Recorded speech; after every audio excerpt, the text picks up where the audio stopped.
Napilitan kaming parusahan si Ginoong. Ito ay dahil tinuturuan niya ang kanyang mga kasapi na magkaroon ng hiraya. Mga pangarap na alam naman natin hindi tutupan. Hindi ito maaari sapagkat lalo lang madaragdagan ang kanilang lumbay. Tutulungan lang namin sila ng parusahan namin si Ginoong Serapio. Sinusunod lamang namin ang batas ng Federation. Ang banira nitong kaayusan ay mapangani.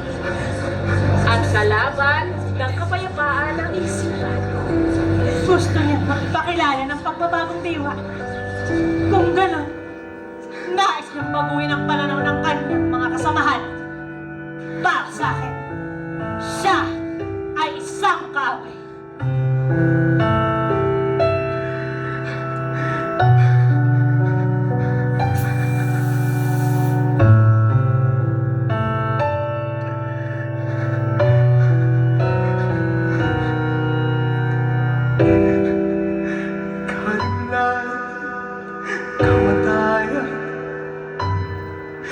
Kamatayan ng aking mga pangarap.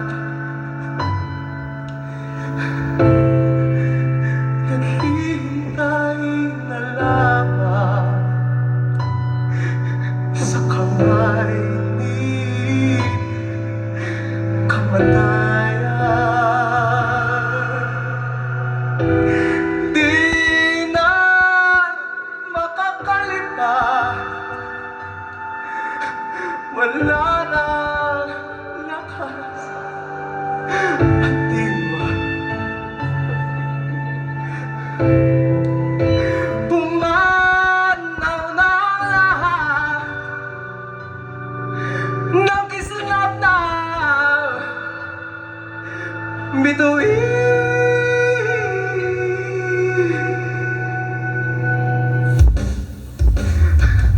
Wala kami mga kasalanan,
Tanawin ko itong panghabang buhay na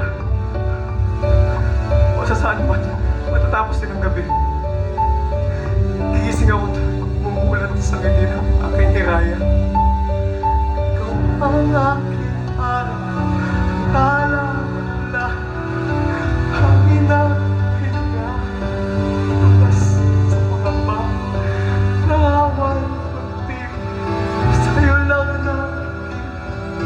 Ikaw lang ang swelo sa dilim ng mundo.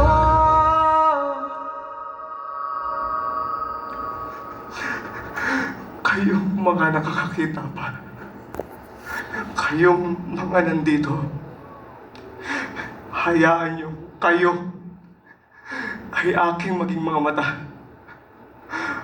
Huwag nating lulubayan ang dinadanas ng ating bayan.